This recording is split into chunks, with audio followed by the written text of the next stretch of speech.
विष्णु जी!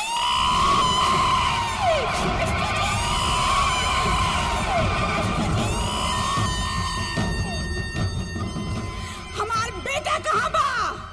तोर पतोही के साथे सुहाग रात मनावे गोई ते पोता खिलावे जेबे पोता ना खिलावे जेबे बोलना। जितना हंसे के होके हंस लेकर सन। ई हंसी तोनी के जिंदगी की आखिरी हंसी हुई। सुन तो तू मार बे हमनी के हैं? मारी हमार बेटा और तोनी के मुंह पे कारी खोता हम। अच्छा ए बुढ़िया, होश में बात कर, होश में। गोली का बौछार से और लात जूता का वार से तोर बेटा का जिस्म और जान तार तार हो गइल बा। अब यमराज भी चाहस तो ओकरा के जिंदा ना बचा पाई है रे बुढ़िया। साला महतारी के प्यार में गुलाम बनल और मेहरारू के मोहब्बत में बगावत कर बैठल। मार के फिकवा देनी गंगा में, ताकि ओकर अस्थि तोरा विसर्जित ना करे के पड़े। विनाशकारी विपरीत बुद्धि, न डरोला सन न दफलौला सन। एकर मतलब तोहनी के मौत निश्चित। सठिया गेल बाबू। अरे मूर्ख, ई गंगा बरम के जन्म जरूर देले बिया, लेकिन ऊ गंगा माई का अंश हो, मानस पुत्र हो। ओकरा के मौत के मुंह में विसर्जित नहीं की गईले बाड़ा सन, माई की गोद में समर्पित कैले बाड़ा सन। जब माई का गोद बेटा खातिर ढाल बन जाला तो मौत भी ओकरा कुछ ना बिगाड़ सकेला। जय हो गंगा मैया जय हो। अरे हमनी के तो डरा करी जा रे। अरे ई ढकोसला तोरा दिल के दिलासा दे सकेला, लेकिन हमनी के भरोसा ना दिला सकेला। रोज लाखों लोग मारता रोज, काहे ना तोरो देवी देवता के बचा लेवता रे ओकरा के।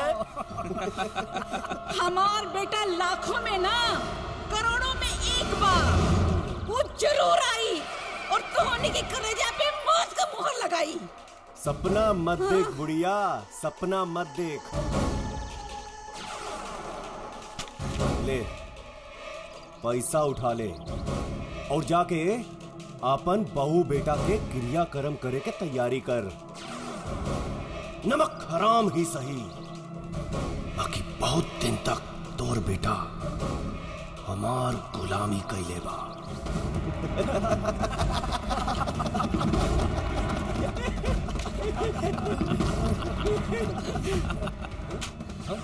एडवांस में कफन मंगा के रख लिया, नहीं तो तोहनी के कफन भी नसीब ना हुई।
ये सब कैसे ठीक हो गई? हाँ,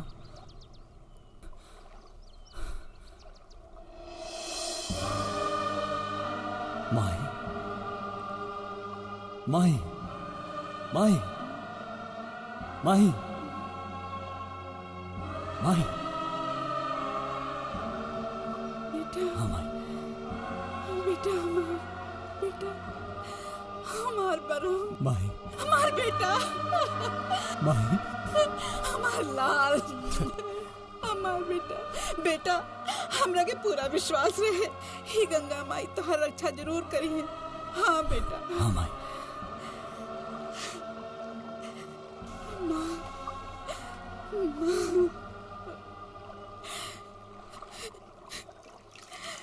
हे गंगा माई तोहार महिमा अपरंपार बा, हमार को उजड़े से बचा ले लो माई।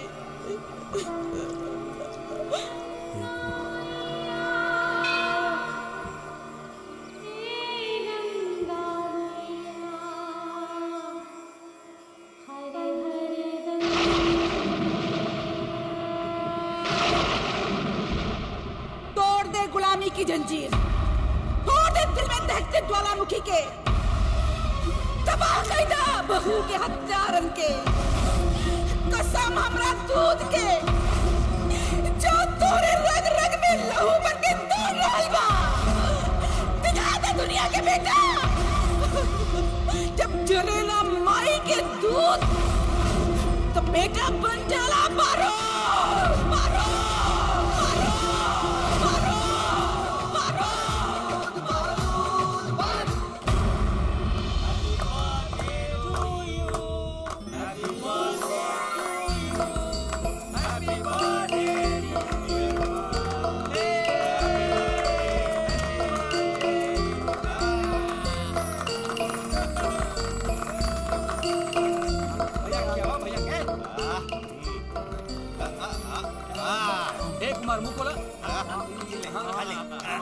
सरकार भाई पकिटवा कोनो गेटवा पर छोड़ के गई रहलो, लागता कुमार बाबू ला गिफ्ट बा, तनी खोल के देखी ना। जन्मदिन मुबारक हो बारूद। कुमार, बारूद भी केहू के नाम हो सकेला? बारूद ला खोला था।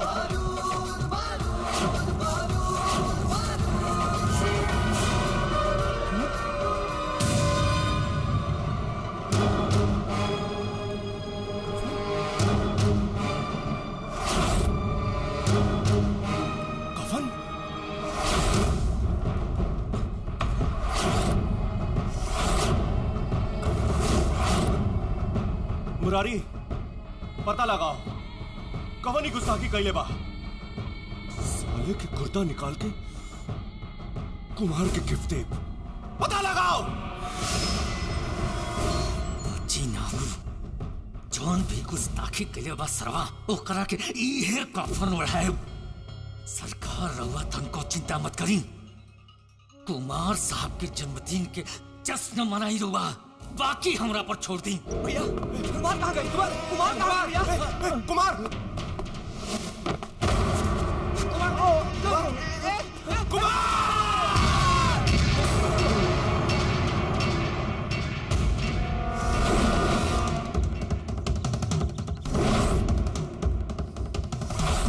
मुरारी, सरकार अगर आज के आज हमरा भाई के खूनी ना मिलल तो घड़ी घंट में जलना, तोर खून चढ़ाए, तोर खून चढ़ाए। बारूद बारूद बारूद बारूद बारूद बारूद बारूद बारूद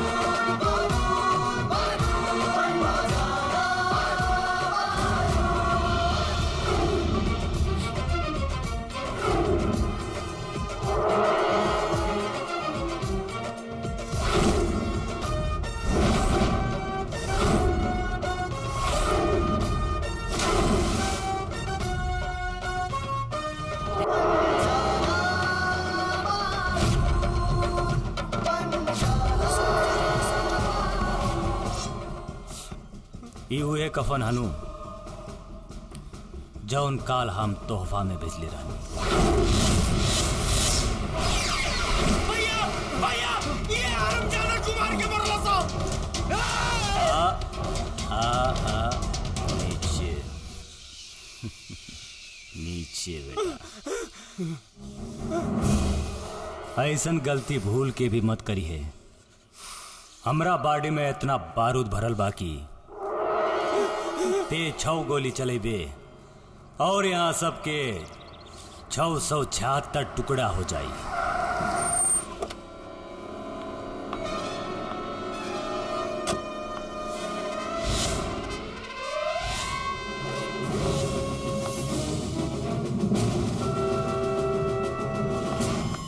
सरकार सीनियर इंचार्ज यहाँ कहीं मैडम देवी जी। मैडम यहाँ के सरकार नमस्ते। रात गवर्नमेंट से सुरक्षा के डिमांड कहनी है और आज अपने के रक्षा करेला हमके भेज दिहल गई। पता चलल है अपने इलाका के सबसे पावरफुल इंसान है। फिर कुमार के हत्या के कर देलस? दुश्मन के बा? केकरा पर शक बा? मैडम जी मुजरिम रुआ बगल में खड़ा बा। एकरा देही में लागल बारूद एकरा मुजरिम होके के सबूत बा। हमार गुलाम रहे कमीना अब बागी बन गई बा। तलाशी लेकर। जी मैडम।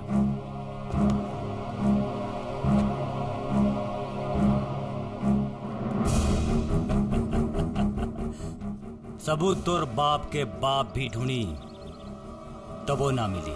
सरवा तमीज से बात कर, टपका दे तोरा के ही जा। पत्तल चाटे वाला कुकुर से कबो तमीज से बात ना कर जाना। काका ले रहा वो दिन सबूत के बिना कानून कुछ ना उखाड़ सकेला। अब ढूंढा सन सबूत। मैडम कुमार के हमें मर ले रही।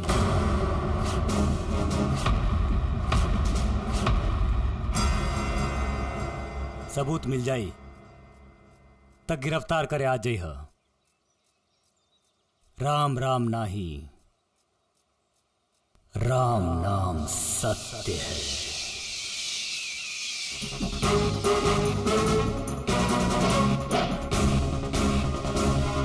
अरे साला कुत्ता! अपने के कोनो गलत कदम उठावे के जरूरत नहीं खे। हर मुजरिम गुनाह के समय कोनो न कोनो सबूत जरूर छोड़ के जाला। बस सबूत मिल जाए दी एकर सगड़ी गुरूर एकर मुंह में ठूस दे।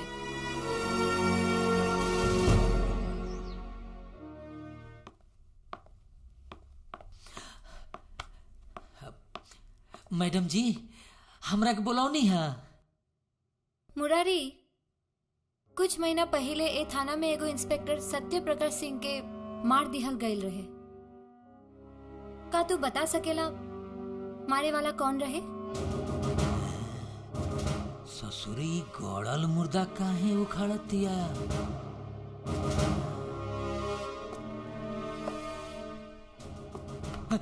का सोचे लगला? यह कि अगर हम वो गुंडा के नाम बताएब ना मैडम जी तो कहीं ऐसा ना होखे कि सत्य प्रकाश जी ऐसा हमरो नाम राम नाम सत्य हो जाई।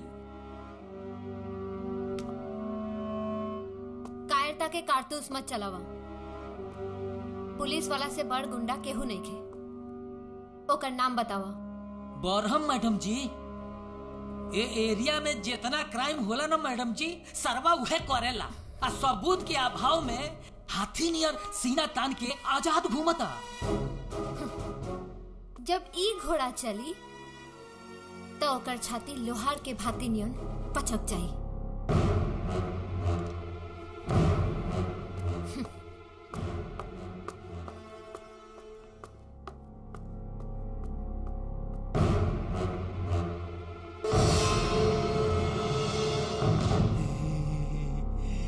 ऐसा चोरी करता अल्लाह भी नहीं जानता। सर्वा बरमवा तेरा तो बंटा धार ही। नमस्कार बोल के आगे पीछे डोल के। राय दी सुनकर दिमाग डोल गई। अब ये सुन धमाकेदार इंट्रोडक्शन। हीरोइन पुलिस के ड्रेस में जीप में सवार और जीप आकर को चाय। हीरोइन एकदम गुस्सा में एकदम स्टाइल से भालू सोच लागता सिनेमा के पर्दा आँख पर पड़ गई बा। सब लाइव टेलीकास्ट हो रहा बा। जैसे ही हीरो के नजर हीरोइन के गाल पे पड़ल डायलॉग बोली। टमाटर जैसा लाल बा। अरे केना से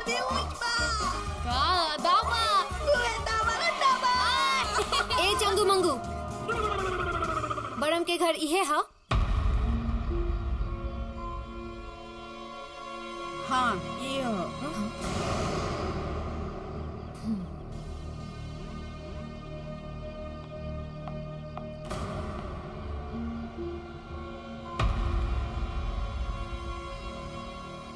बड़हम के बाहर निकाला। हमार बेटा चूल में घुसकर बैठे वाला चैली ना, दुश्मन की चिता में जरावे वाला चिंगारी बा। वो शमशान में रहेला। सही जगह चुन ले बा। जाके भेंट मुलाकात कर ली है। बहुत जल्दी शमशान में ही ओकर समाधि बनाए।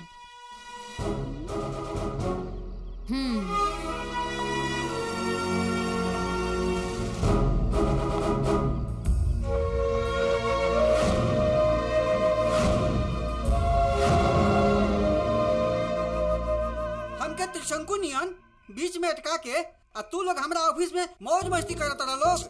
ए सर, राहुल वोल्टेज इतना हाई काहे बा? अरे हमार सगरी कमाई डूब गइल बा, तोहरा हमार वोल्टेज दिखाई देता। कम बजट के प्रोड्यूसर के तो इहे हाल होला। देखा देखा, तू लोग डायलॉग मत मारो, हमार वीडियो के एल्बम हमरा मुंह पे मारो, बुझला?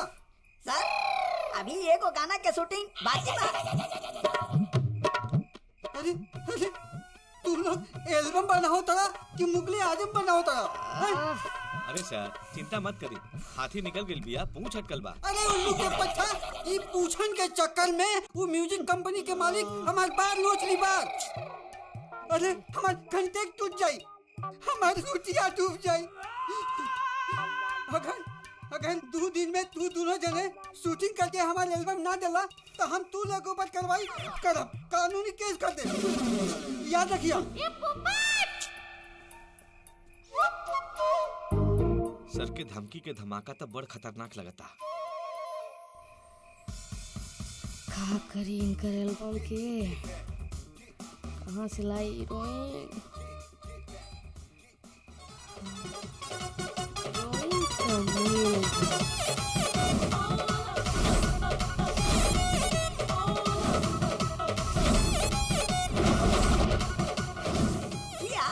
ये 2 दिन में हीरोइन कहाँ से पैदा हुई? सुनला ना सर, कानूनी कार्यवाही करिए। चल चल हमनी के कानून पे कार्यवाही करल जाए।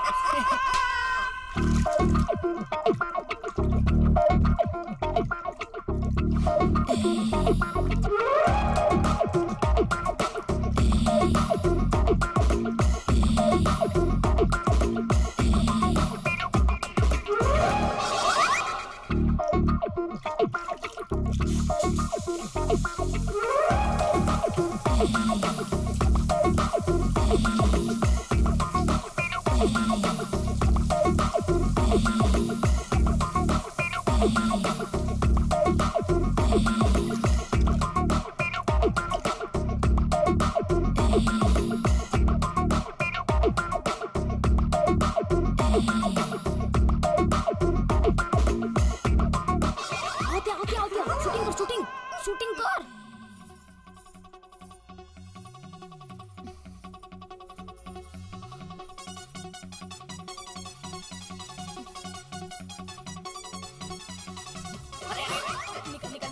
अबे निकल तोहनी लोगन सन रुका अबे ए छोड़ दिए। ई सब का ह? कुछ ना, बेकार है पुलिस की नौकरी करत वाली रहुआ। अरे रहुआ के तो बॉलीवुड में होके के चाहिए। अच्छा ऊपर से नीचे तक, आगे से पीछे तक पूरा हीरोइन मटेरियल बा। लेकिन अब तोहनी के बेहाल होके वाला बड़ा सन। ना कहीं तो के पाँव पकड़ ली। अरे छोड़, एक ही शर्त पर हम तोहनी के छोड़ सकेनी। हाँ बोली। जब तू लोग हमार काम करबा सन। अच्छा काम? अरे काम करे में तो हमनी के पूरा फॉरवर्ड बानी सन। अच्छा बड़हम के सगड़ी खबर हमरा चाहिए। कब कहाँ जाला, कथी करेला, केकरा से मिलेला, सब जानल चाहतनी।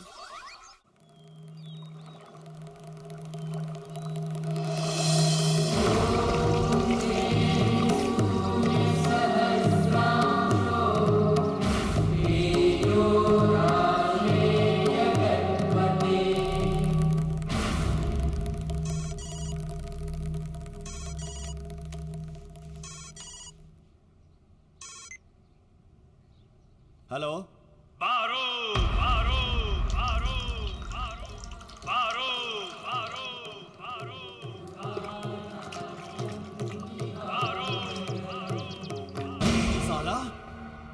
तमाशा तब तोरा के दिखाए, ऐसन तमाशा कि खुद मौत तोरा मौत पर मातम करी। तोहरी खौफ तोर चित्ता के साथ खत्म हो जाई। अगर जगजीत के बचावे के दम्बा त जाके बचा ले। वो जल देवे ना, आपन बलि देवे गइल बा।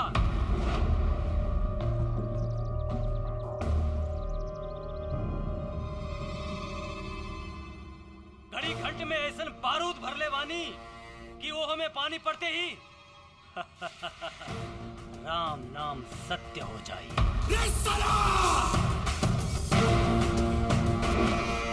रे अमरजीत, समरजीत, जल्दी गाड़ी निकाला सन।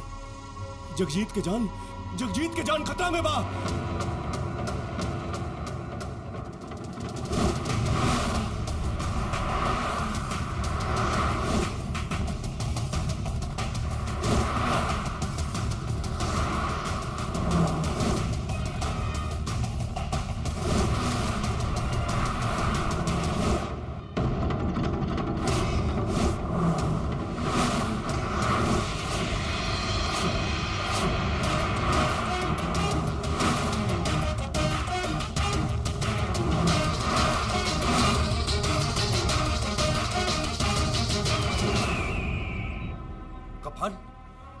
कौन कमीना कफन बंधने बारे? मालिक हमने की बंधले। हे! जबान ना, हाथ चलाओ। चल जल्दी खोल के फेंक। जगजीत, रुक जा जगजीत, रुक जा।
एकरा के मरला से समस्या सुलझे के बजाय और उलझ जाई। कानून के नजर में तू लोग अपराधी बन जाइबा।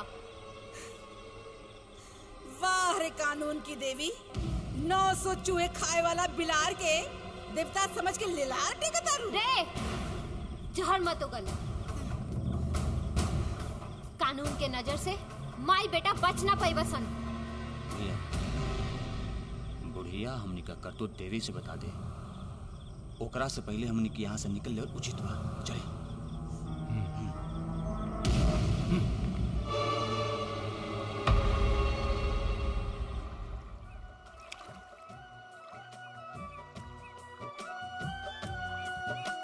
जजमान, तू लोग के कुंडली के नक्षत्र कुमंगली ग्रह राहु केतु आ शनि की ओर प्रस्थान कर गए बा। बस यही से महादशा बिगड़ रहा। ए पंडित, बिगड़े के संकेत ना, सुधरे के उपाय बताओ। ओहो जजमान, ई खूनी खेल के असली खिलाड़ी बरम ना 13वीं के धारम बा। जवान तू लोग भुला गई बाड़ा। एक बार कुमार और जगजीत ई दोनों के श्राद्ध हो जाए तो समझी कि कुल काम मंगल भवन आ मंगल हारी।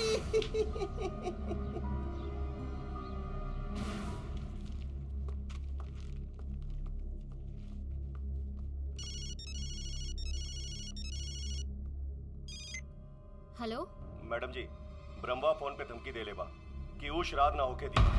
रवा की चिंता करे की कोनो जरूरत नहीं।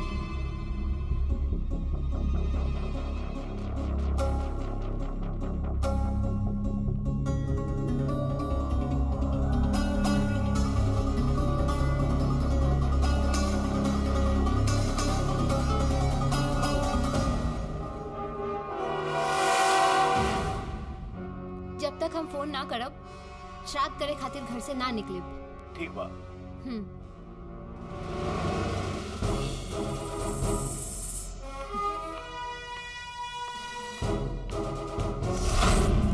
टिंकू जी तनी जोर से धक्का दी। अरे तनी भाई, अरे धक्का दी ना तो पार्टी निकल जाए। जल्दी जल्दी दी। अरे और जोर से, और जोर से।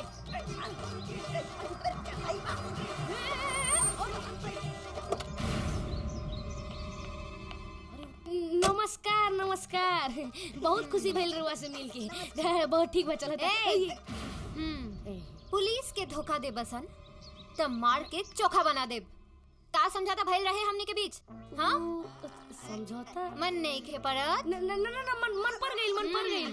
ओ कुछ लेवे देवे के बात भइल रहे। लेवे देवे के बात भइल रहे। बोल मैडम, छोड़ दी कि बड़ खबर? बड़ के हिसाब हम बाद में करे, पहले छोट। बतावा सन की बड़म कहाँ मिली? बरम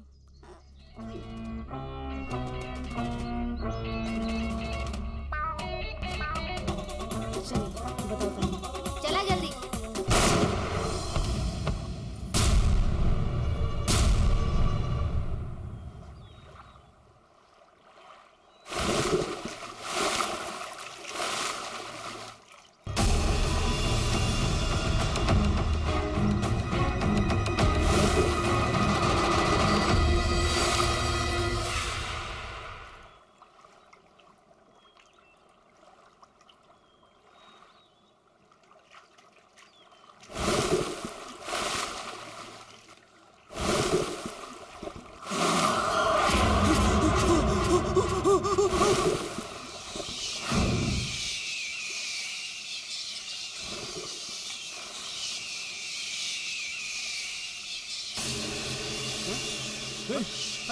समर जी, बबुआ, हमार भाई डूब गई, बचाओ सब लोग के। अरे लागता कि बरम्मा आ गइल बा। उहे समर जीतवा के डुबौले बा। आओ सन रे। पकड़ा सन रामदादा के, ना तो हमार भाई की जान ले ली। पकड़ा सन। भैया, भैया। बबुआ, बबुआ, समर जी, हमार भाई डूब गई। हमार भाई।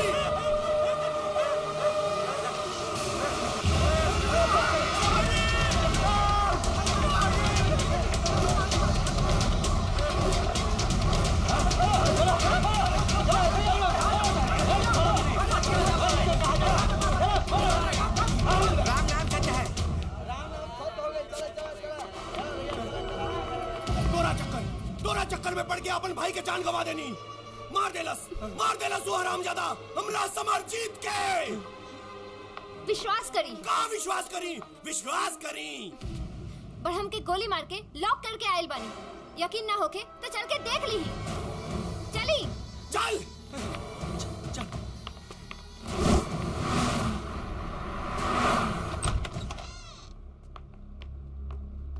आई ये देखी। अब तो हो गए ना यकीन।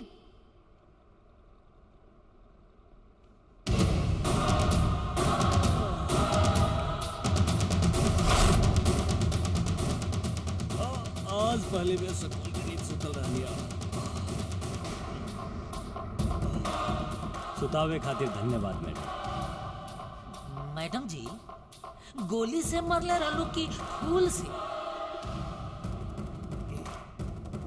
श्राद्ध हो गइल। नाटक करता हरामजादा।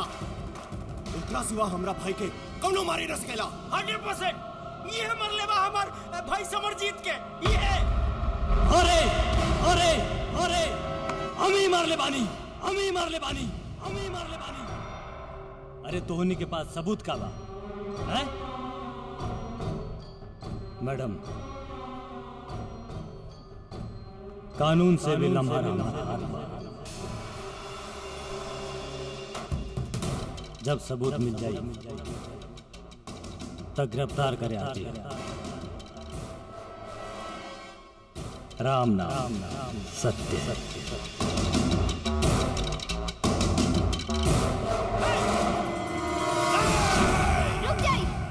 रुक जाई। कानून के अपना हाथ में मत ली।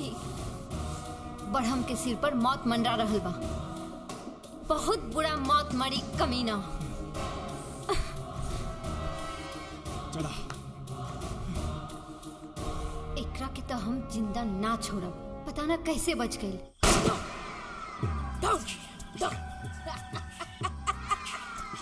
कौन हूँ मैं? अरे दीवानो, मुझे पहचानो, कहाँ से आया? मैं हूँ कौन? मैं हूँ डॉन। मैं डॉन हूँ, डॉन। डॉन हूँ मैं, डॉन।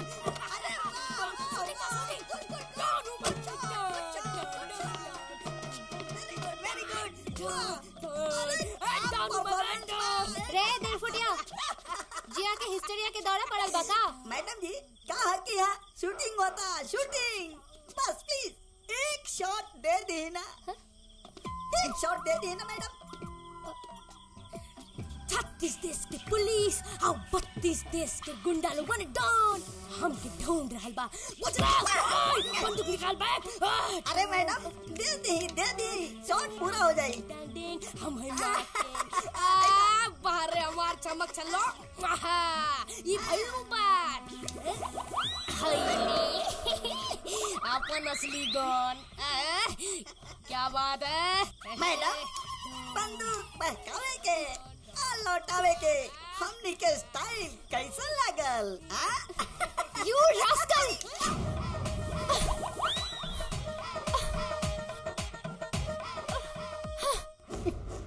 साला उल्टा गिनती शुरू कैले बा।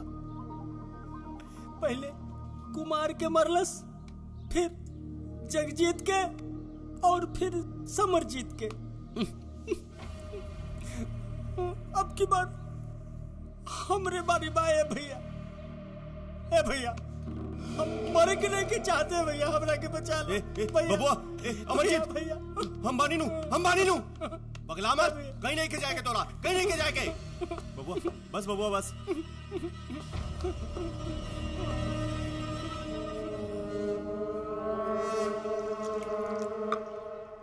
ए मुररिया, नमक हरामी ना, नमक हलाली कर।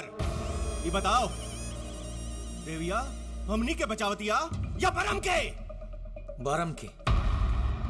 सरकार हम ओकर कुंडली देख के आ रहल बनी। उ स्वर्गीय इंस्पेक्टर सत्य प्रकाश के बहन है, जेकरा के रउआ लोगिन जिंदा मार देनी। यही से उ कानून के चोला पहन के दुश्मनी के गोला दागतिया।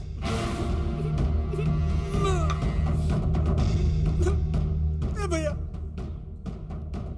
अब तो बच्चे की सारा रास्ता खत्म हो गई। ए भैया तू भाग, चला हमारा साथ है। चलो आवाज बंद कर, डरपोक कहीं का। ये बबुआ, ए अमरजीत, कुकुर के मौत से मरला था अच्छा बा कि डरपोक का है। हम जाता नहीं हो, हम जाता नहीं, हम जाता नहीं। जाके मर, जा। जाता नहीं पगला।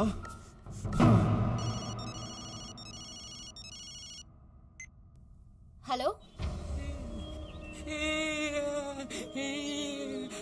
मैडम जी मुरारी बोला तली।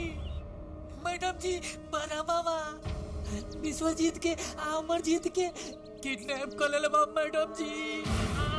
अब बहुत पड़ल मिल में कैद को के वो लोग के रख ले बा मैडम जी।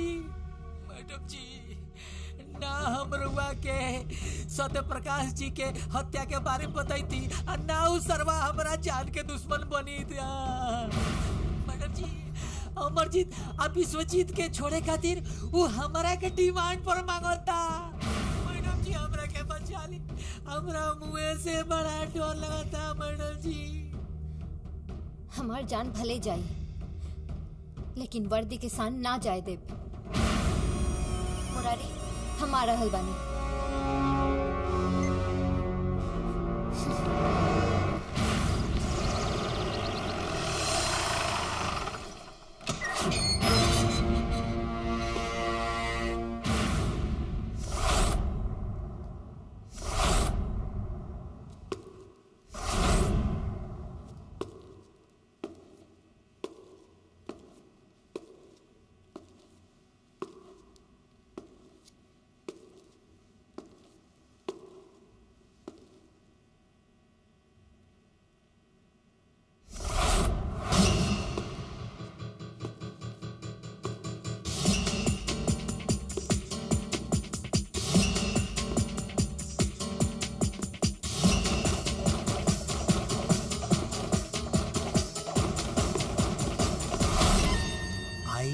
तो फिर का हो जाई?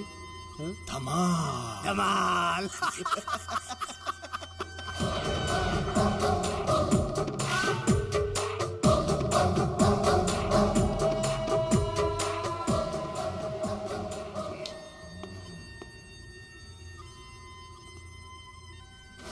ई का मजाक होता?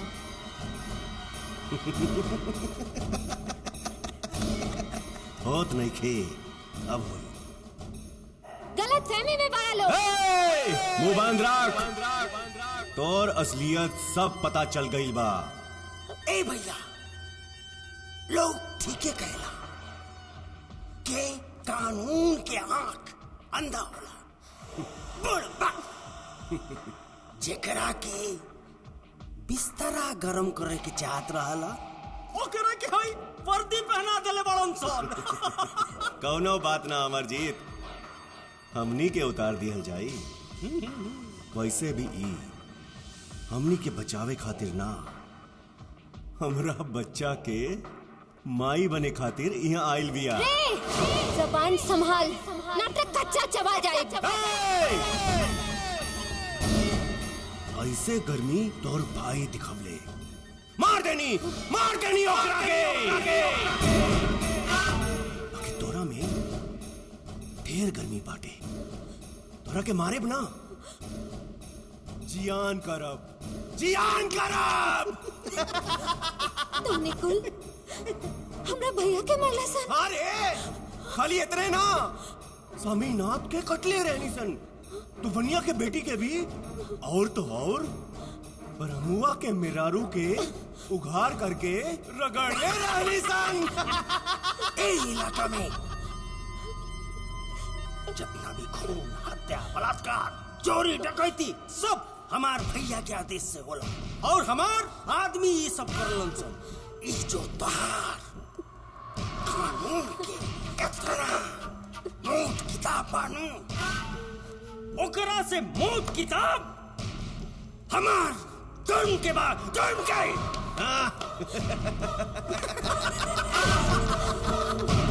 एकर मतलब मुरारी हमके झूठी खबर देलस। बिल्कुल सही अंदाजा बा तोर। ई तोर पेटीकोट उतारे के रासलीला के रचयिता भी मुरारी बाड़े। काहे कहले ऐसा? पैसा खातिर ई सरकार के दियल वर्दी ना हो। हमार बाबूजी अपना मेहनत के गाड़ी कमाई 3 लाख रुपया घुस देले रहे, तब जाके नौकरी मिलल। आउ 3 लाख जब तक 3 करोड़ ना होई, तब तक मुरारी ईमानदारी के मुरी ना बदई है। बजाए तब हम तो उन्हीं के साले।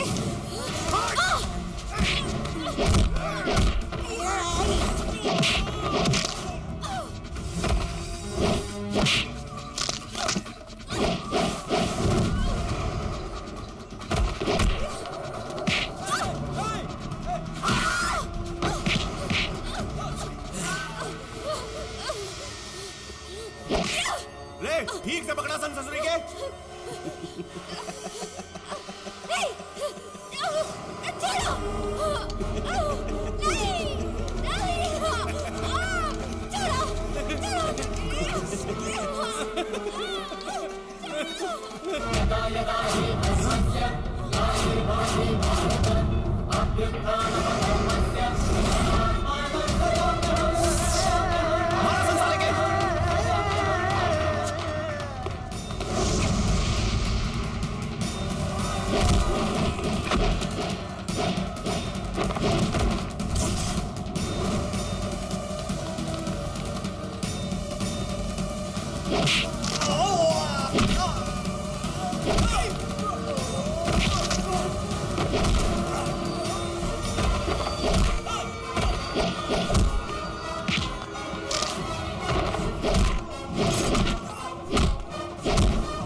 देखरेख में विश्वजीत लोग पर अत्याचार, मर्डर और बलात्कार करेला। हमरा भैया तूफानी पासवान की बेटी अब बरम के बीवी के भी उहे हत्या कैले बा।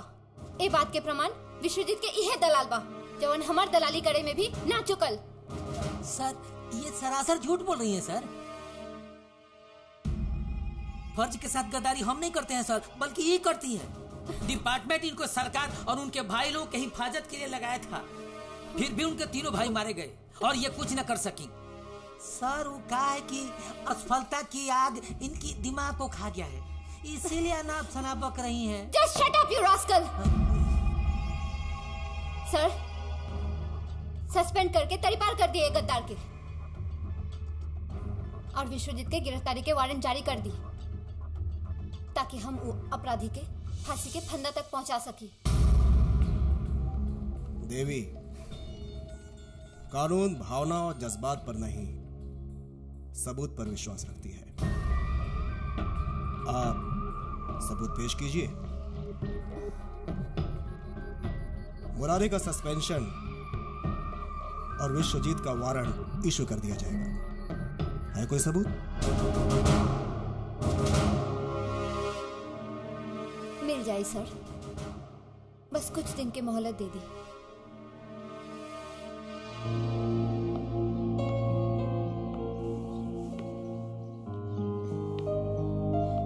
माँ जी, बरम देखे। माँ जी, हम रवा से मिले आइल बानी। बैठ जा।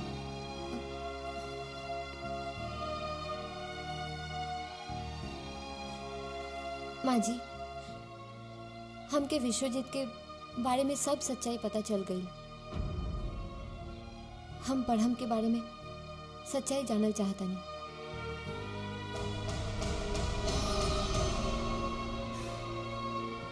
15 साल पहले हमार पति स्वामीनाथ के जुर्म के खिलाफ गवाही देवे कोर्ट जात रहलन कि उनका के रास्ते में ही स्वामीनाथ के छोट भाई खाली जान से मार देलस। जब बरहम 10 साल के भइल, एक दिन वो खेलत खेलत अलमारी खोललस और ओकरा के ओकर बाबूजी के अस्थि कलश मिलल।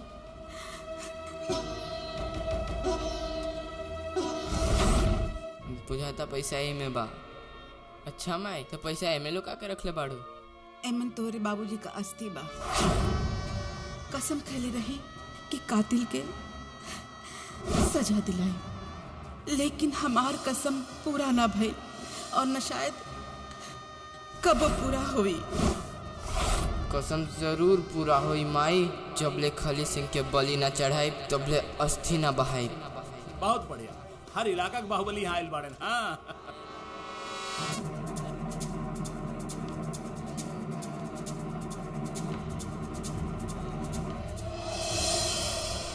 स्वामीनाथ, कि बच्चा कौन इलाका के बाहुबली है हो? ठाकुर साहब, आपके ही बच्चा बाहुबली लागत बा, लेकिन हमके तो शराबी बुझाता। हम शराब ना, अपन बाबूजी के खूनी के खून पिए आइल बानी। बरहम के बहादुरी भैरव सिंह के दिलो दिमाग में बैठ गल रहे और उ सोच लेलिस कि बरहम मौत का उ मसीहा बा जेकरा दम पर हम जुर्म के साम्राज्य के शहंशाह बन सकीले। तबे तो पुलिस आइलिस और बरहम के छोड़ के हमरा के गिरफ्तार कर लेलिस। ए, हमार माई के हाथ छोड़ा, हमरा के ले चला। ना बेटा, तू अभी बच्चा हुआ और साथ में तू नाबालिग भी बाड़ा। तोहार जुर्म के सजा तोहार माई पाई। तोहार माई के सिर्फ होई फांसी, बुझला? फांसी। अब उनका के एक के आदमी बचा सकेला, ऊ बाटे ठाकुर भैरव सिंह।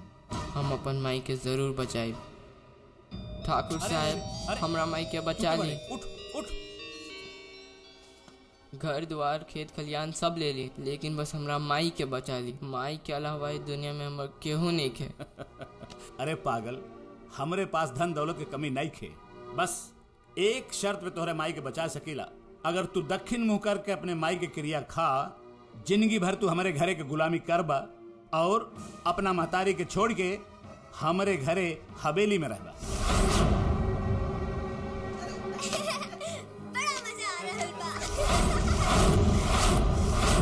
रिहा हो गई नहीं, लेकिन हमार बेटा कैद हो गए। माई की क्रिया खाता नहीं, जिंदगी भर गुलामी करब हम। हमार प्राण भले छूटी, लेकिन माई के क्रिया ना टूटी। शाबाश जब बेटा। गुलाम के लगाम भैरव सिंह के हाथ में आ गई, तब वो बरहम के अवघड़ के हवाले कह देलस, ताकि अवघड़ बरहम के दिल दिमाग में मोह माया और प्यार के तासीर निकाल के ओकरा भीतर शैतानी बारूद और रूहानी ताकत भर सके। तब से बरहम चलता फिरता लाश बन के रह गई।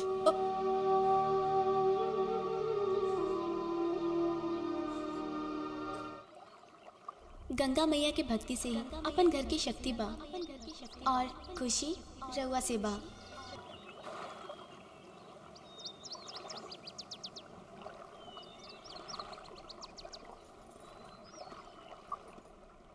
बरहम,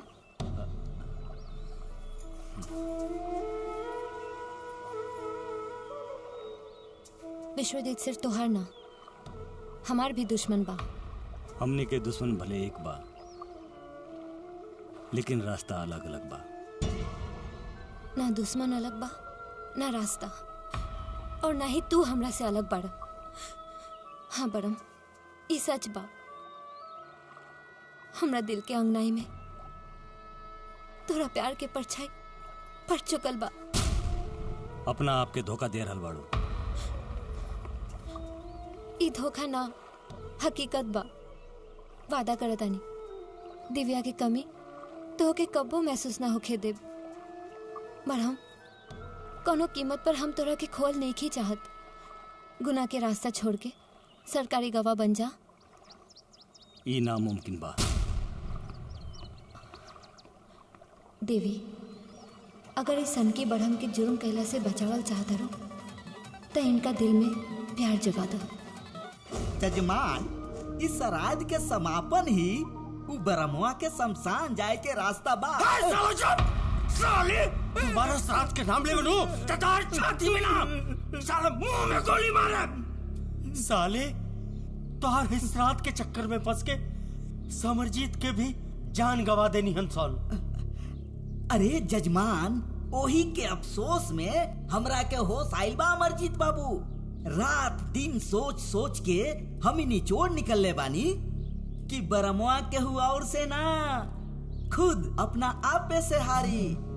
त जजमान लोग कोनो ऐसा रास्ता निकाली कि सांपो मर जाए और लठियो ना टूटे, यानी कि ई श्राद्धो पूरा हो जाए और बरमुआ के सत्यानाश भी हो जाए। कुछ ना हो पाई पंडित जी। देविया के रहते बरमुआ के केहू रुआ भी ना उखड़ पाई। बकवास बंद कर मुरारी, बकवास बंद कर। सरकार अपना आँखी से देख के आ रहल बनी, बरमुआ के साथे इश्क फरमावत या ऐसे अपना यार के अब प्यार के कुछ ना होके दी। बरमुआ के मौत के जहल बिछाई, वो करा पहले देविया के वर्दी उतरवाई, वर्दी।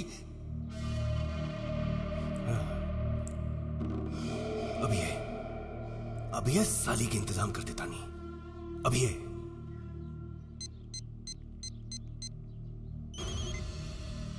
हेलो, कहो कमिश्नर, पूरा राज्य में मर्द के कमी हो गई बाका। ये का कहा था नहीं? जोन हमरा तीनों भाई के मर्डर कैले बा, मर्डर कैले बा। आज के आज ओकरा के नौकरी से लात ना मरबा तो हम तोरा के कैसे मारब तू अच्छी तरह जानत आरा कमिश्नर, अच्छी तरह जानत आरा। का? और हाँ, कल अपन भाई कुल के श्राद्ध कर रहल बानी, श्राद्ध कर रहल बानी।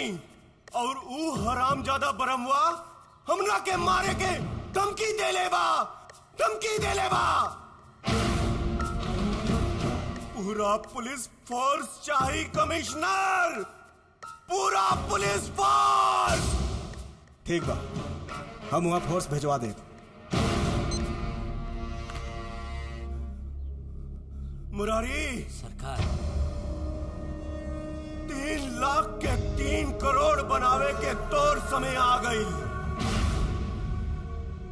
श्राद्ध खत्म होते ही सीधा तोरा के एसपी बनवा दे। एसपी है तो हम चाहत नहीं।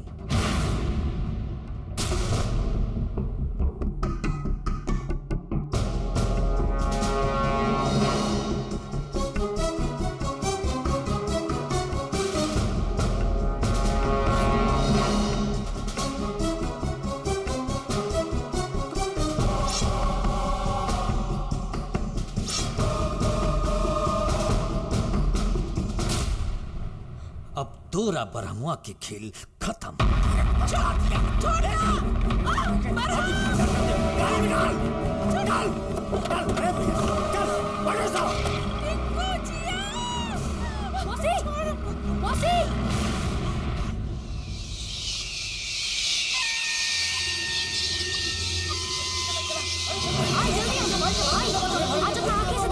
विश्वजीत की बर्बादी देखिए। आई बस बस बस बस रुकी। भैया शुभ संकेत बा। हमनी के खौफ गांव वालन के दिल में फिर से समा गई। अब देखा तानी कि हई कुकुर साला ब्रह्मवा हमनी के का कबार लेता।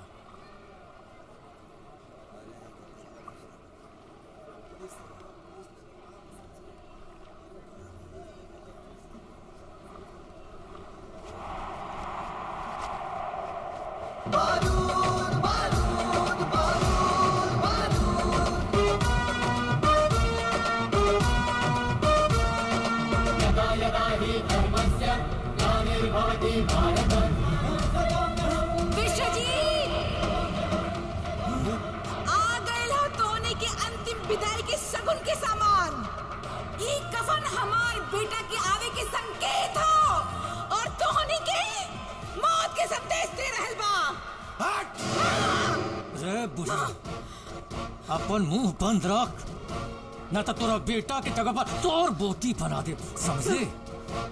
अरे सरकार उस सरवा डरवावता रउआ के। रउआ लोगन के लगे आवे कोकरा हिम्मत नहीं खे। रउआ लोग शांति से श्राद्ध करी। आई जजमान बैठी, श्राद्ध शुरू करी।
सरकार के बुढ़िया के खोपड़िया उड़ा दे। ना बेटा नहीं, तोरा बंदूक से तेज एग्नि के मौत के रफ्तार बा।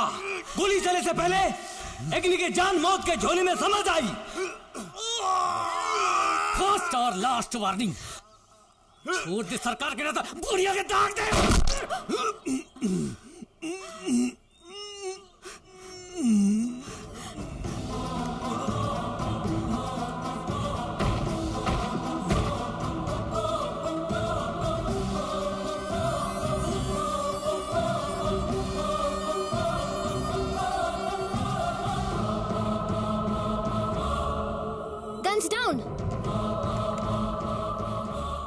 बसिया भात और पुलिस के जात पे जे केहू भरोसा करेला ओकर सेहत बिगड़ जाला।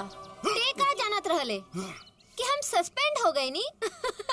ना रे, वो तो हमार और कमिश्नर साहब के चाल रहल ताकि लोग के पता चल सके तोहनी जैसन जहरीला नाक के मूड़ी कुचलल कानून के अच्छी तरह से आवेला।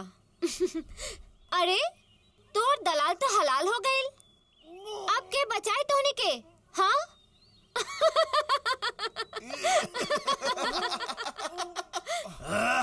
देविया के बची के मरी अब ये पता चल जाई।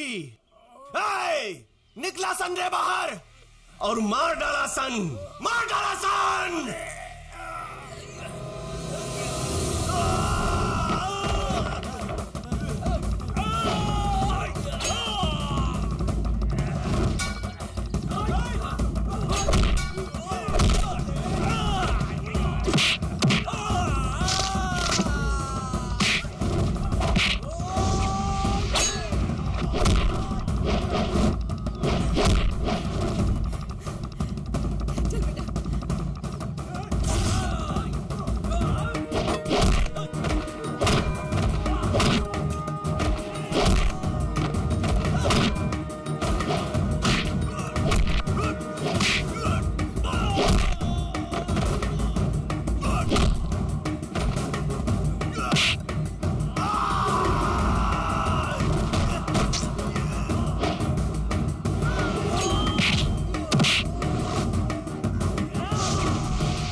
बढ़म अब तो तोहरा अंदर के बारूद खत्म हो गइल ना? ए भौजी ऐसा ही थोड़े धारा के तो थर्मामीटर लगा के चेक करे के पड़ी नू। टेंशन मतलब ऊ थर्मामीटर भी जल्दी लगाए। एकर मतलब कि ई हथकड़ी भैया के सजा देवे खातिर नहीं के मोहब्बत के मजा देवे खातिर बा।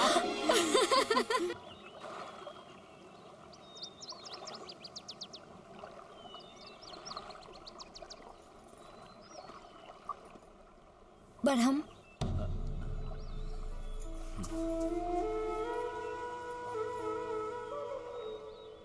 विश्वजीत सिर्फ तोहार ना हमार भी दुश्मन बा। हमने के दुश्मन भले एक बा लेकिन रास्ता अलग अलग बा। ना दुश्मन अलग बा ना रास्ता और ना ही तू हमरा से अलग बाड़। हाँ बड़म ई सच बा। हमरा दिल के अंगनाई में तोरा प्यार के परछाई पड़ चुकल बा। अपना आपके धोखा दे रहल बाड़ू। ई धोखा ना हकीकत बा। वादा करतानी दिव्या की कमी तो के कब्बो महसूस ना होखे देब। बढ़म कोनो कीमत पर हम तोरा के खोल नहीं की चाहत। गुनाह के रास्ता छोड़ के सरकारी गवाह बन जा।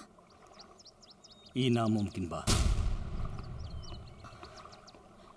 देवी अगर इस सन की बढ़म के जुर्म कैला से बचावल चाहत रहो तो इनका दिल में प्यार जगा दो। जजमान इस श्राद्ध के समापन ही उ ब्रह्मवा के शमशान जाए के रास्ता बा। साले तुम्हारा श्राद्ध के नाम ले बोलू ततार छाती में ना साले मुंह में गोली मारे। साले तोहर इस श्राद्ध के चक्कर में फंस के समरजीत के भी जान गवा देनी हंसन। अरे जजमान ओही के अफसोस में हमरा के होश आइल बा अमरजीत बाबू। रात दिन सोच सोच के हम निचोड़ निकलले बानी कि बरमुआ के हुआ और से ना खुद अपना आप पे से हारी। त जजमान लोग कोनो ऐसा रास्ता निकाली कि सांपो मर जाए और लठियो ना टूटे, यानी कि ई श्राद्धो पूरा हो जाए और बरमुआ के सत्यानाश भी हो जाए। कुछ ना हो पाई पंडित जी। देविया के रहते बरमुआ के केहू रुआ भी ना उखड़ पाई। बकवास बंद कर मुरारी, बकवास बंद कर। सरकार अपना आँखी से देख के आ रहल बनी। बरमुआ के साथे इश्क फरमावत याऊ ऐसे अपना यार के अब प्यार के कुछ ना होके दी। बरमुआ के मौत के जहल बिछाई वो करा पहले देविया के वर्दी उतरवाई वर्दी।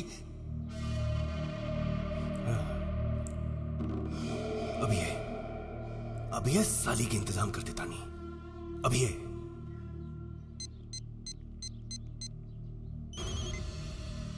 हेलो कहो कमिश्नर, पूरा राज्य में मर्द के कमी हो गई बाका। ये का कहा था नहीं जोन हमरा तीनों भाई के मर्डर कैले बा, मर्डर कैले बा। आज के आज ओकरा के नौकरी से लात ना मरबा तो हम तोरा के कैसे मारब तू अच्छी तरह जाना तारा कमिश्नर, अच्छी तरह जाना तारा का। और हाँ कल अपन भाई कुल के श्राद्ध कर रहल बानी, श्राद्ध कर रहल बानी। और ऊ हरामजादा बरमुआ हमरा के मारे के धमकी दे ले बा, धमकी दे ले बा। पूरा पुलिस फोर्स चाहिए कमिश्नर, पूरा पुलिस फोर्स। ठीक बा, हम वहाँ फोर्स भेजवा दे।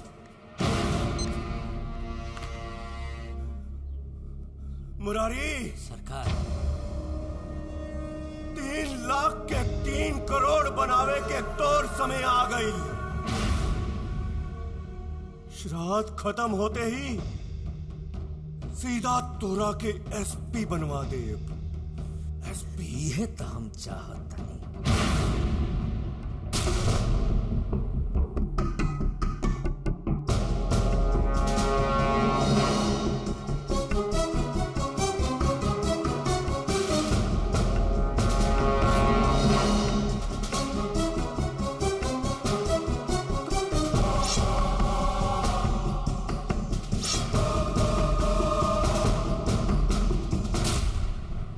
अब तोरा ब्रह्मा के खेल खत्म।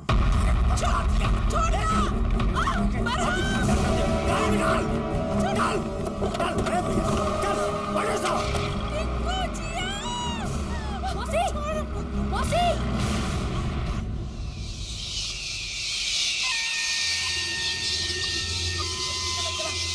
आई जल्दी आई आज अपना आंखें से देखिए विश्वजीत की बर्बादी देखिए। आई बस रुकी। भैया शुभ संकेत बा। हमनी के खौफ गांव वालन के दिल में फिर से समा गई। अब देखा तानी कि हई कुकुर साला बरहमवा हमनी के का कबार लेता।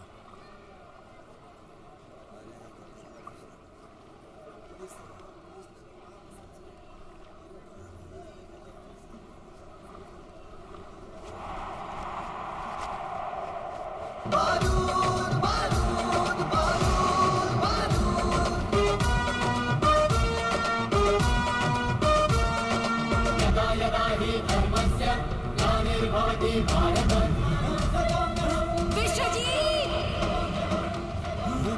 आ गए हो तोने के अंतिम विदाई के सगुन के सामान। ई कफन हमार बेटा के आवे के संकेत हो और तोहनी के मौत के संदेश दे रहल बा। रे बुढ़ा अपन मुंह बंद रख, न तो तोरा बेटा की जगह पर तोर बोती बना दे, समझे? अरे सरकार उस सरवा डरवावता रउआ के, रउआ लोगन के लगे आवे को करे हिम्मत नहीं खे। रउआ लोग शांति से श्राद्ध करी। आई जजमान बैठी श्राद्ध शुरू करी।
छोड़ दे सरकार के, तो बुढ़िया के खोपड़िया उड़ा दे। ना बेटा। नहीं, तोरा बंदूक से तेज एकनी के मौत के रफ्तार बा।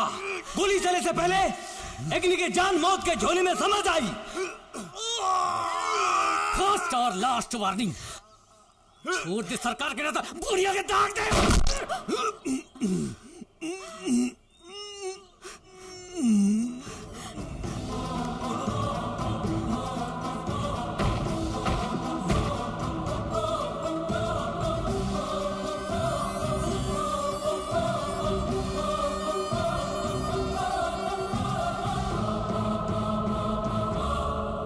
Guns down.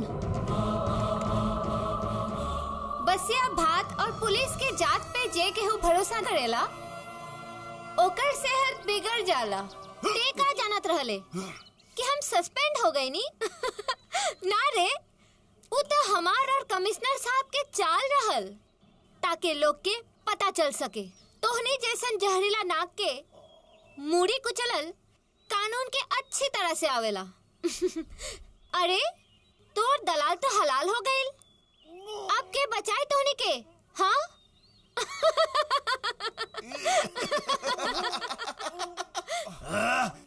भैया के बची के मरी अब ये पता चल जाई। निकला सन रे बाहर और मार डाला सन, मार डाला सन।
अंदर के बारूद खत्म हो गए ना? ए भौजी, ऐसा ही थोड़े धारा के तो थर्मामीटर लगा के चेक करे के पड़ी नू।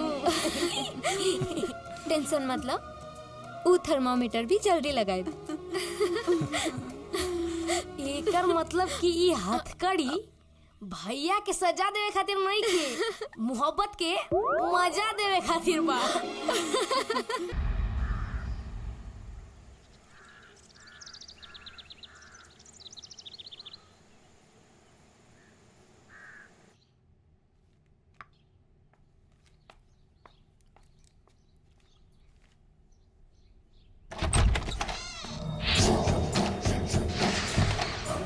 आवा आवा स्वामीनाथ आवा। हमारा के मालूम रहल तू जरूर आईबा। मरे से पहले मौत के एहसास आदमी के होइए जाला। का मतलब? मतलब साहब बा अपन जान हथेली पे रख के हमेशा तोहार वफादारी कैली, लेकिन तू हमरा भाई के कातिल के अपना ही घर में पनाह दे के हमसे गद्दारी कई देला। 2 दिन के लौंडा अपना बहादुरी के झंडा तोहरा छाती में गाड़ देलस। वही के सलामी देवे आयल बानी।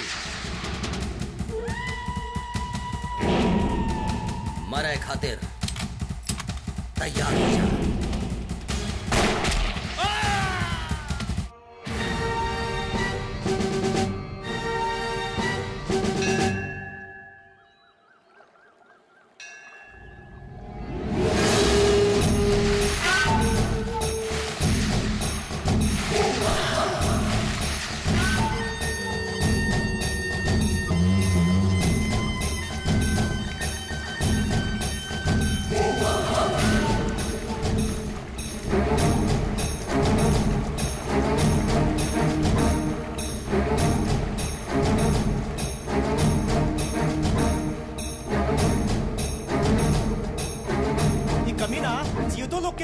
मर के भी खाता।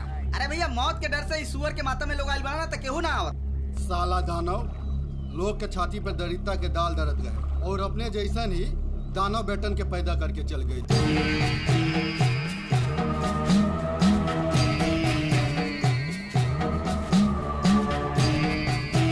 ओम पवित्र पवित्रो वा सर्वावस्थान गतोऽपि वा यस्मरेत् पुण्डरीकाक्षं।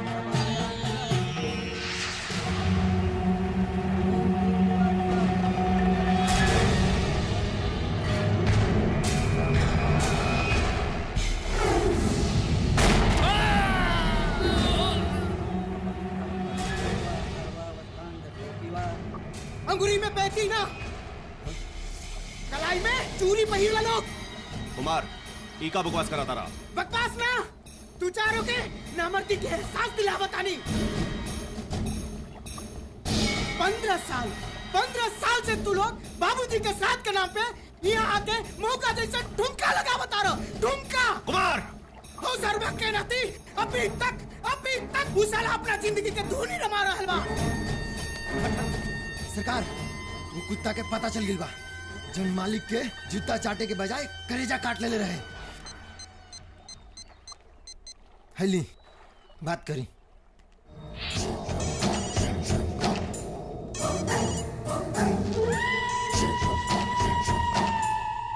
हेलो स्वामीनाथ।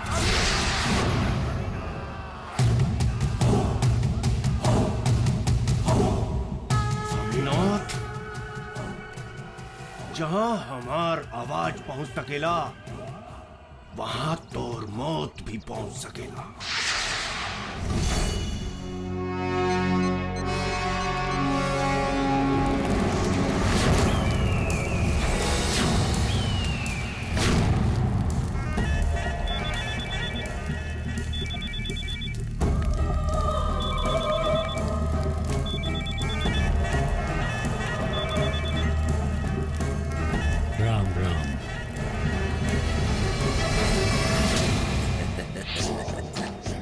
विश्वजीत, लागत तोहरा के मालूम नहीं के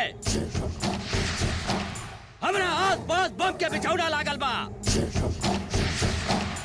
अगर जमराज भी आवे के कोशिश करिए ना तो उनकर भी चितरा उड़ जाई, बुझला? स्वामी तोरा लगे बम बा, हमरा लगे बरम बा। बरम बरम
दिल में घुस के शेर के बोली बोलत रहला साला। पंडित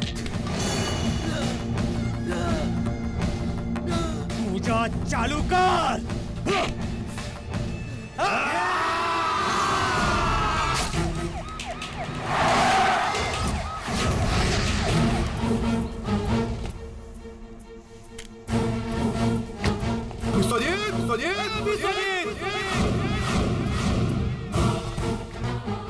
रे दारोगा, तोरा शायद पता नहीं खे कि बड़ा से बड़ा संतरी और मंत्री यहाँ माथा टिकावेलन सन। हम यहाँ माथा टेके ना तोनी पांचों भाई के जेल के चक्की के आटा पीसे खातिर ले जाए आइल बानी। इंस्पेक्टर जवान के लगाम दे। ना अमरजीत ना, कानून के रखवार के साथ दुर्व्यवहार मत करा, नाता साहब जेल में ठूस दी हन। माफ करना साहब, ना समझ बाड़े सन।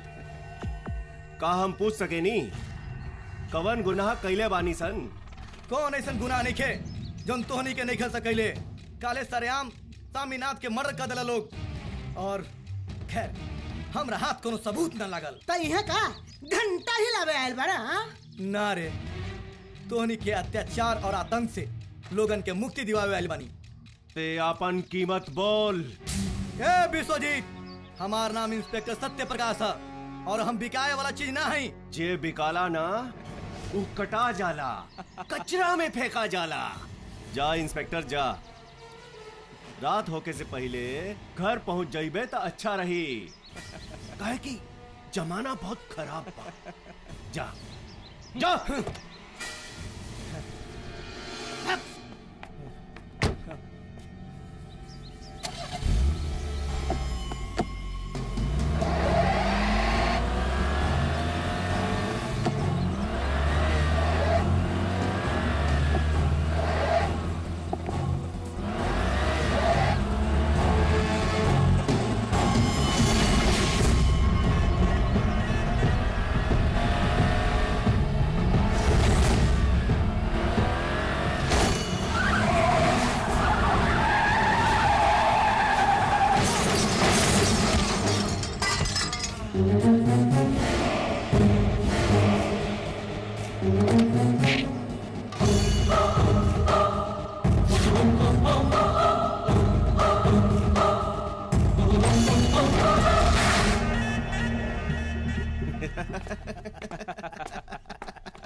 हमनी के हथकड़ी ना पहने बे, गिरफ्तार कर बे।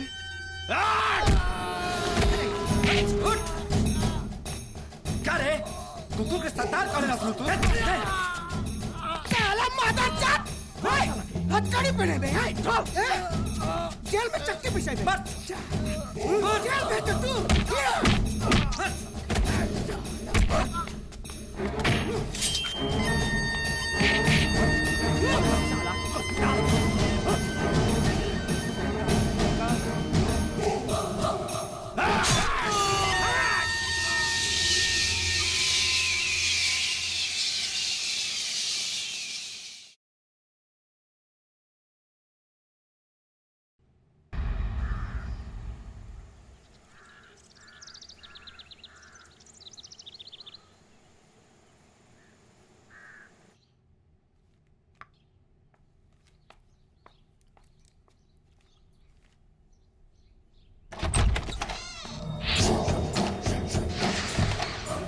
आवा आवा स्वामीनाथ आवा, हमारा के मालूम रहल तू जरूर आएगा। मरे से पहले मौत के एहसास आदमी के होइए जाला। का मतलब? मतलब साफ बा, आपन जान हथेली पे रख के हमेशा तोहार वफादारी कैली, लेकिन तू हमरा भाई के कातिल के अपना ही घर में पनाह दे के हमसे गद्दारी कई देला। 2 दिन के लौंडा अपना बहादुरी के झंडा तोहरा छाती में गाड़ देलस। वही के सलामी देवे आइल बानी। मरे खातिर तैयार हो जा।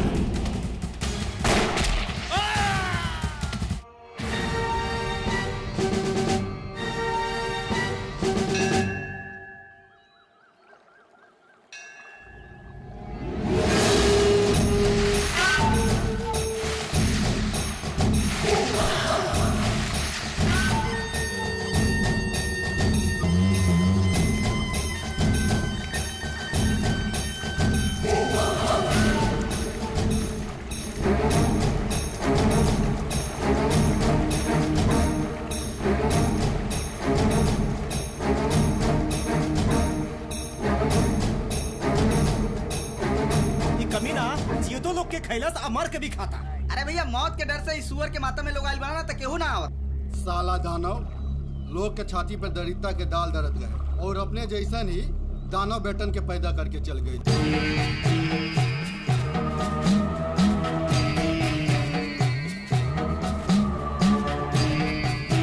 ओम पवित्र पवित्रो वा सर्वावस्थांगतोऽपि वा यस्मरेत् पुंडरीकाक्षं।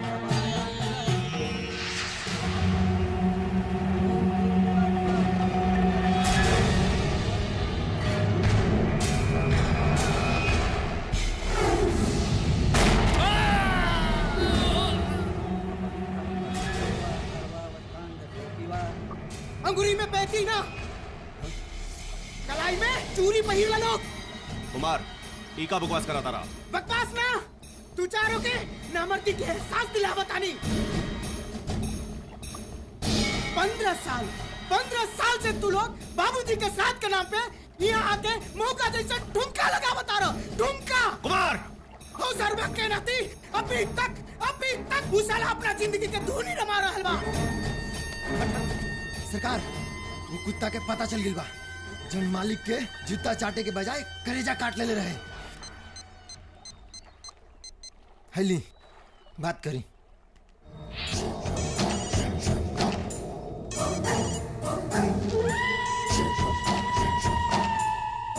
हेलो सामीनाथ।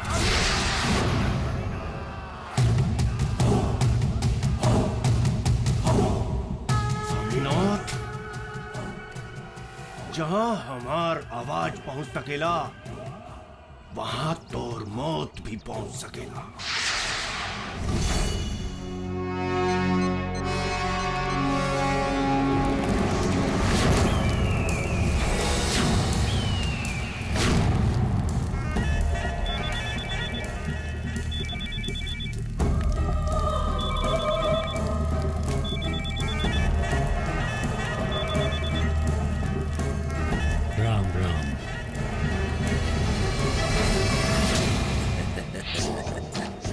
विश्वजीत, लागत तोहरा के मालूम नहीं के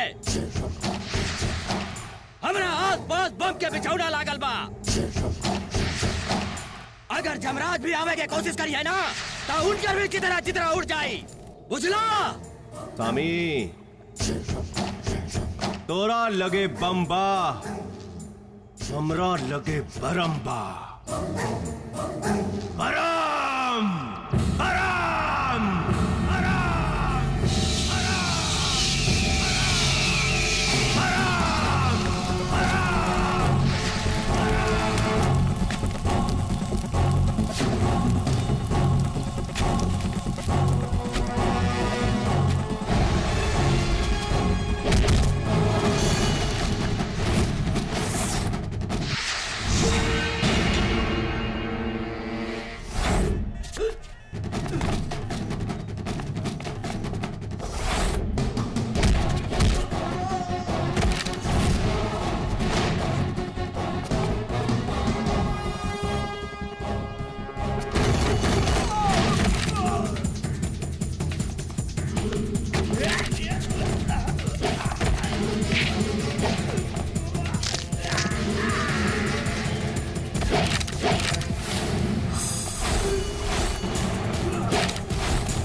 दिल में घुस के शेर के बोली बोलत रहला साला। पंडित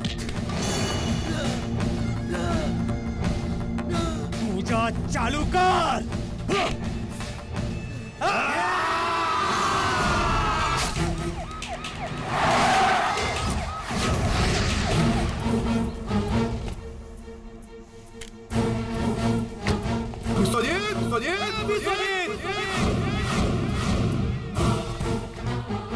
रे दारोगा, तोरा शायद पता नहीं खे कि बड़ा से बड़ा संतरी और मंत्री यहाँ माथा टिकावेलन सन। हम यहाँ माथा टेके ना तोनी पांचों भाई के जेल के चक्की के आटा पीसे खातिर ले जाए आइल बानी। इंस्पेक्टर जवान के लगाम दे। ना अमरजीत ना, कानून के रखवार के साथ दुर्व्यवहार मत करा, नाता साहब जेल में ठूस दी हन। माफ करना साहब, ना समझ बाड़े सन। का हम पूछ सके नी कवन गुनाह कैले बानी सन? कौन ऐसा गुनाह नहीं खे जन तोहनी के नहीं खेल सकैले? काले सरेआम सामीनाथ के मर्डर कर दिला लोग, और खैर हमरा हाथ कोनो सबूत न लागल। त इहे का घंटा ही लावे आयल बड़ा? ना रे, तोहनी के अत्याचार और आतंक से लोगन के मुक्ति दिवावे आइल बानी। ते अपन कीमत बोल। ए विश्वजीत, हमार नाम इंस्पेक्टर सत्य प्रकाश है और हम बिकाए वाला चीज ना है। जे बिकाला ना वो कटा जाला, कचरा में फेंका जाला। जा इंस्पेक्टर जा, रात होके से पहले घर पहुंच जाइबे तो अच्छा रही, काहे कि जमाना बहुत खराब बा। जा जा।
हमनी के हथकड़ी ना पहने बे, गिरफ्तार कर बे।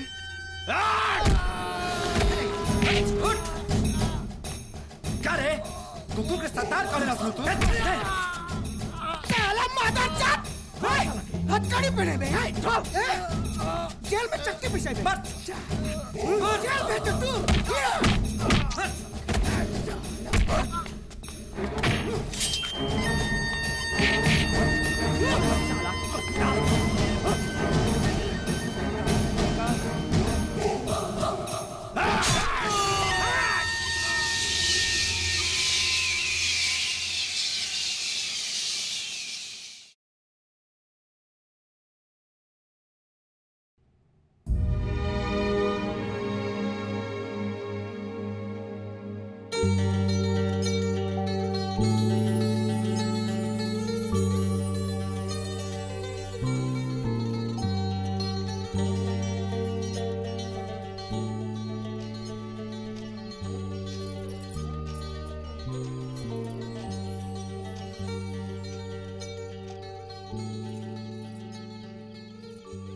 भैया के तो ड्यूटी के सिवा कुछ भी याद ना रहेला।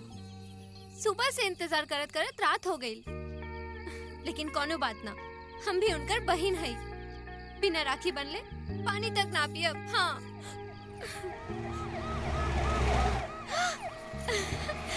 भैया आ गइलन।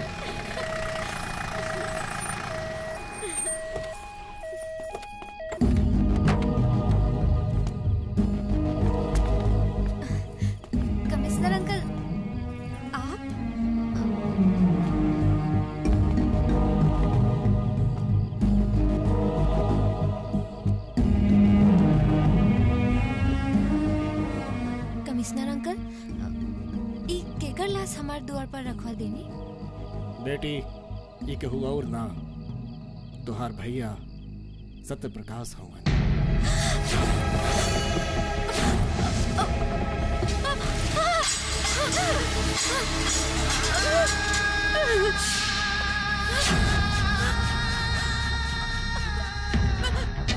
नहीं,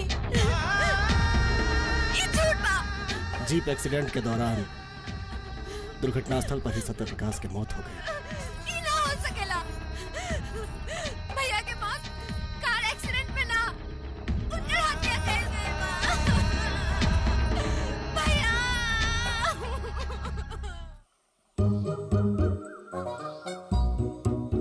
अरे मंटुआ, डायरेक्टर के बोलौले बड़े कि कौन कंडक्टर के बताओ, अभी तक उन्हें आइला सन।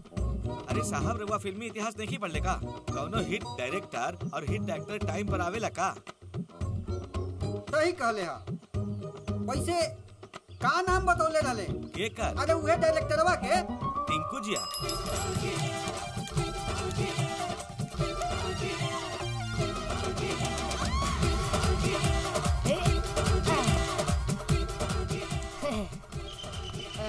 आई आई सर, आई आई। मंटू जी, का हाल ठीक चाल बा बा? सर। सर इनका से मिली। ई हवन प्रोड्यूसर पपलू पांडे। ओहो हो, हेलो आई एम जिया। टिंकू जिया। नाम एक आदमी दू। अरे सर बड़ा कंफ्यूजन बा। अरे नो टेंशन सर, अब ये आपके कंफ्यूजन के हम फ्यूज उड़ा देता नहीं। हाँ सर। बॉलीवुड के director Abbas plus Mastan equal to Abbas Mastan. Music director Laxmikant plus Pyarelal बराबर लक्ष्मीकांत प्यारेलाल। और वैसे ही बॉलीवुड के डायरेक्टर टिंकू प्लस जिया। अच्छा अच्छा अच्छा। सर सुपर से भी ऊपर वाला डायरेक्टर है सन। तना टन कैसेट दिखाई और तना टन नो अच्छा तो सुनी जा, 5 गाना के शूटिंग करे के बा। जी जी जी। लेकिन बजट कम बा। का यार, प्रोड्यूसर तो हमेशा रोते रहेला। और ओकर आंसू पोंछ पोंछ के हमनी के बेहतर हो गइल बानी। हाँ, एक काम करी, रवा पैसा निकालिए, अब बाकी सब हमनी पे छोड़ दी। आए पानी उन्हीं के इंतजाम करे यार। हाँ हाँ मंगावत अभी। इला 20,000 एडवांस। अच्छा। और 5,000 शूटिंग भइला के बाद। हाँ देखा, ई रहल गाना के सीडी। अच्छा अच्छा अच्छा। अब ई बतावा कब ले पूरा हो जाई? टेंशन मत ली पपलू जी, बहुत जल्दी बाकी के 5,000 लेवे आइब सन। ठीक ठीक। ओके सर, बाय बाय। बाय। पानी तरवा पिया ही नहीं ना। अच्छा कोनो बात नहीं, के बाद में पियाई। मंटू ई काम तो निपट गई। का एल्बम बनी वो तो भगवान ही जानत। अरे रुकी रुकी साहब रुकी। अरे का बोल? सर सर हमार का हमार? अरे पार्टी पटाव मशीन के कमीशन 5,000 भाई दी जल्दी। अमीर आदमी देखलस ना कि भीख मांगल चालू। ले ऐस कर जो, तू का याद कर बे जा। धन्यवाद। ये तो हमनियों से ज्यादा भूखड़ बा। लेके होरी के नाम मिली तो मिली न तो जय सिया राम। अब मिली हमारे बात सुना, काम पर ना, काम पर ध्यान दे, काम पर। जाना तानी मर्दे, जा हनीमून मनावे ना, शूटिंग करे आइल बानी। हाँ, अब तू एकदम फुल तैयार रहियो, काहे कि जैसे ही निशाना लगाए और एक गाना बजा दी। ठीक बा, गाना बजा दे।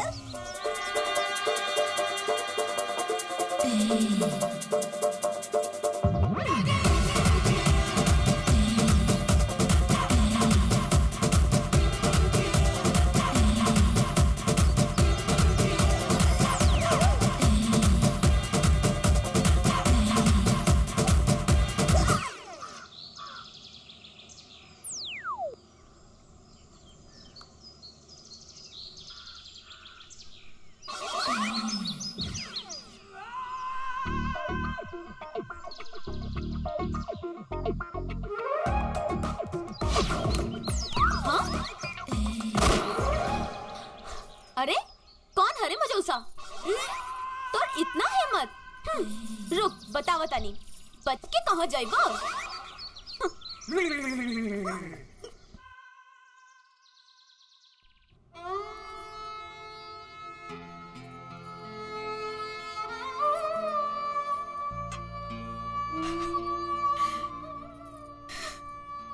मौसी कब तक आंसू बहावत रहबू? जब तक ये आंसू पोछे हमार बेटा ना आई। मौसी राउत दिल के ही तड़प देखकर भगवान यहाँ आ सकेलन, लेकिन भरम न आईहन। आसरा छोड़ दी। जब तक सांस रही हम अपन बेटे के आवे के आसरा न छोड़ब। तहार आंसू के क्रिया मौसी अब तब बरम भैया के घर में ले आके ही सांस ले। हाँ अब चाहे जवन भी होके मौसी के दुख दूर करे के पड़ी। हाँ। ए डायरेक्टर बाबू चल अपन फिल्मी फंडा अपनावा और ऐसा मसालेदार सीन बनावा कि बरम की जिंदगी हसीन बन जाए। फिल्मी फंडा के 3 गो अंडा, एक्शन, इमोशन और लव।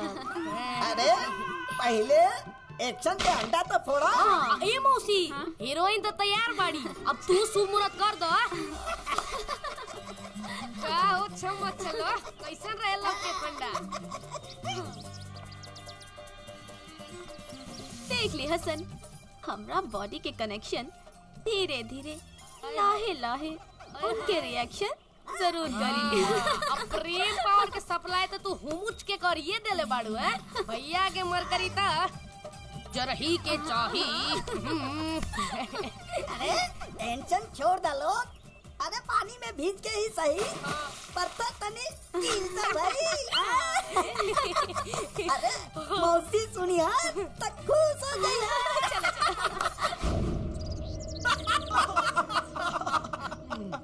ई सब तो सही बा भैया, लेकिन उ साला मंत्रियों को तो देवे के बा।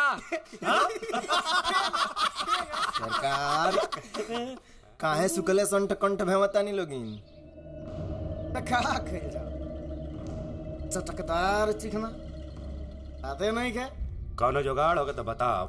सरकार अनहरिया पक चलता आ मद में मिठाई आ गइल बा। गोल गोल मत घुमाओ न तो साले तोर खोपड़िया खोल दे। सरकार हो तूफानिया बानू ओकर बेटी मधु के ब्याह होखे वाला बा और ओकरा जवानी के तूफान तो भयंकर उफान पर बा। ये सरकार ससुरी गजब के चीज बिया। भैया अपन गांव जवारी के फुलवारी में एगो सुंदर सुंदर फूल खिलाता और हमनी के खुशबू तक नहीं के मिला।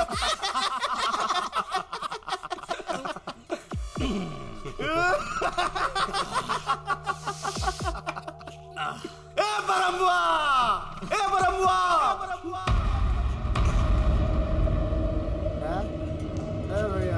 भैया तूफानिया के बेटी के शादी होके वाला बा। जो ओकरा के बुला के ले आओ। ओकरा के कपड़ा लत्ता बहुत कुछ देवे के बा।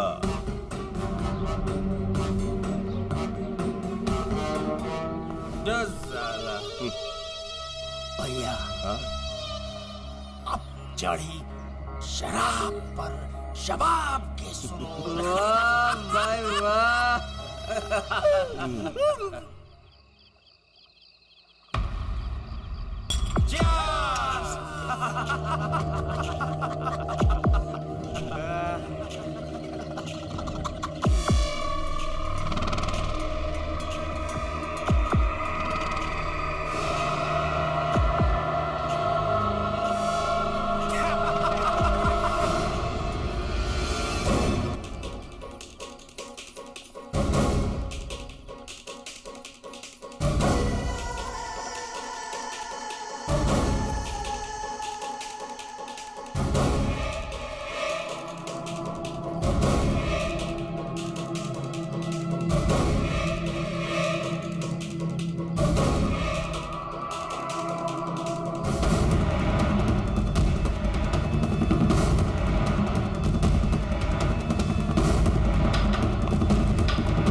हाँ तो सब इंस्पेक्टर मुरारी सिंह के रिपोर्ट के मुताबिक मधु पासवान की शादी उसकी मर्जी के खिलाफ होने वाली थी, इसलिए उसने आत्महत्या कर ली। जबकि मधु के पिता तूफानी पासवान ने मीडिया और प्रेस को यह स्टेटमेंट दी है कि विश्वजीत और उसके भाइयों ने मधु का सामूहिक बलात्कार किया है और उसकी हत्या कर दी है। सर, उसका स्टेटमेंट बिल्कुल गलत है सर। वो अपने आप को बचाने के लिए ऐसा कह रहा है सर। और हो सकता है आप मुजरिम को बचाने के लिए ऐसा बोल रहे हो। सर, आप बेवजह मेरे ऊपर शक कर रहे हैं। अगर आप मेरी जगह होते तो ऐसा ही करते। आप लोगों को अच्छी तरह से मालूम है कि जनता के बीच हमारी कितनी इज्जत है। अगर यह केस सीबीआई को चला गया तो हमारी बची कुची इज्जत भी मिट्टी में मिल जाएगी। तो माय डियर ऑफिसर्स, जितनी जल्दी हो सके मधु हत्याकांड की सच्चाई को सामने लाओ। अबे डायरेक्टर की पूछ, जल्दी सोच। सोच लेनी जाने मन कथी ई बेर बरहम बाबा के ऐसन पूजा चढ़ावे के बा ई पूरा छछना के तरह देहिए पे चढ़ जाए। लेकिन वो कैसे? उठ के लव के जड़ी बूटी सुंघा देल गइल बा। और अब टाइम बा इमोशन के छड़ी घुमावे के। और ई छड़ी ऐसन कमाल करी कि बाबा पूरा इमोशन से तहरा दिल से जुड़ जाई हन। कारे ब्रह्मा कहाँ रह लिया? परम भैया, ए सरकार, परम भैया के जाए दी सरकार, जाए दी सरकार। अरे माई की तबीयत बहुत खराब बा, बहुत। और बस एक बार देखे के चाहता नहीं सरकार। सरकार, बड़ से बड़ गलती तो भगवानो माफ कर देलन सरकार। हम भगवान ना ही रे, और ना ही बरम गंगा के बेटा। वो हमार गुलाम है, गुलाम। बुझले, जाके बुढ़िया से जाके कह दिए कि जब वो मर जाए नू तो ओकर दाह संस्कार करे बरहमुमा के भेज दे। समझ ले? चल भाग यहाँ से, भाग, जा साला।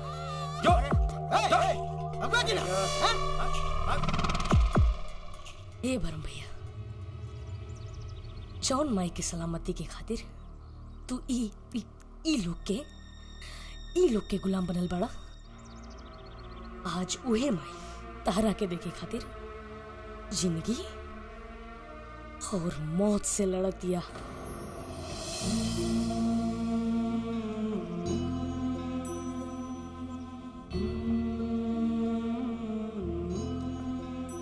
जौन माई के सलामती के खातिर ई लोग के गुलाम बनल बड़ा। आज उहे माई तहरा के देखे खातिर जिंदगी और मौत से लड़तिया।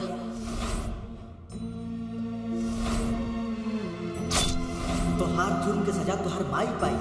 जवन माई तोरा के दुख दर्द सही के पैदा कैलस, मेहनत मजदूरी के तोरा के पललस पोसलस, ओकरा खून के इल्जाम में तू जी पैबे?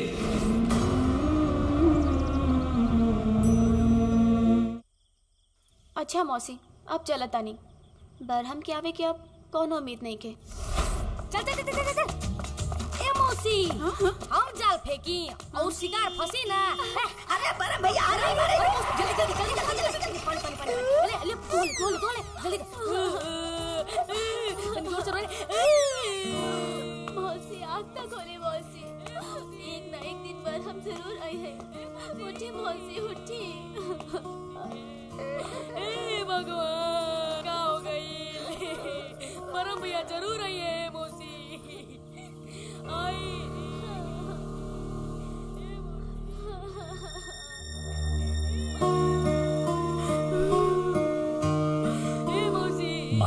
माई बरम भैया। मौसी आँख खोलो, मौसी देखो बरम भैया आ गइलन। मौसी आँख खोलो, मौसी देखो मौसी आ गइलन बरम भैया।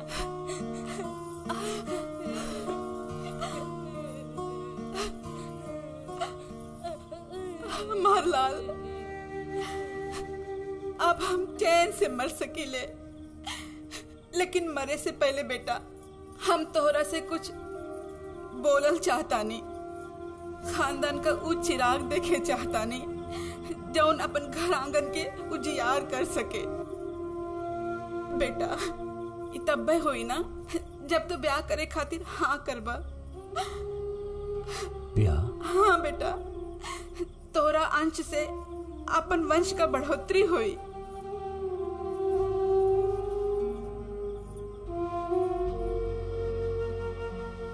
लेकिन माई ना बेटा, आज ले हम तोरा से कुछो ना मांगनी, लेकिन आज मांग रहल बानी। हमरा के बहू दे दा बेटा। शादी खातिर हाँ कह दा बेटा, नहीं तो मर कर भी हमारा आत्मा भटकत रही। माई माई माई ये जान और जिंदगी तोहरे दियला, जौन तोहरे काम ना आए। ता हमार जेल बेकार बा। दिव्या से हम शादी करके तोहर इच्छा जरूर पूरा करे। बेटा, हमार बेटा मान गए।